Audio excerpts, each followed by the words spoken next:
I'm Howard Rodman, and this is Trailers from Hell. We're here today to look at The Creature from the Black Lagoon, one of the scariest and sexiest horror movies of the 1950s. Of all science fiction adventures, Creature from the Black Lagoon, starring Richard Carlson and Julia Adams, astounding in 3 dimensions. The 1950s were a time of high anxiety for the United States, and it was reflected nowhere more than in the horror and science fiction movies of the time. Some of them were about the Cold War and fear of all becoming the same. Some of them were about the threat of the bomb and the nuclear age. And some of them were about Hollywood discovering Freud. These were the monsters from the id. You can see them in Forbidden Planet, and you can see them in Creature from the Black Lagoon, where there is a monster who wants nothing more and nothing less than a woman in a white bathing suit.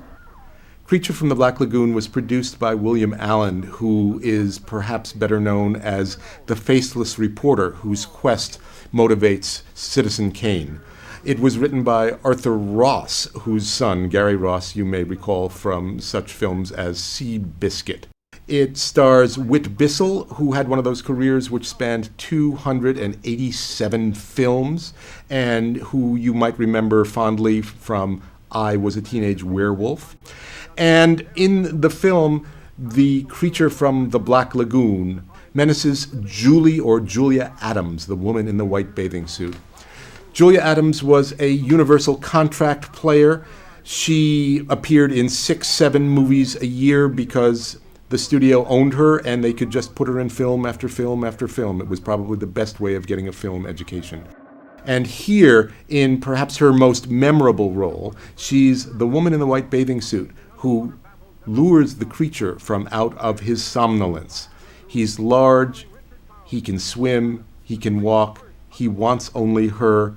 Can these pale white men stop him? It remains to be seen. Julia Adams certainly gave better performances in other films. My favorite of hers is her role as the American wife in Dennis Hopper's The Last Movie. But even though that may have been her best and bravest acting work, I don't think she's ever been more memorable than she is here, in the arms of the frightening, ugly, latex Gill Man creature from the Black Lagoon. Amazing underwater battles never dreamed of before. Creature from the Black Lagoon, starring Richard Carlson and Julia Adams, the screen's first underwater 3D thrill.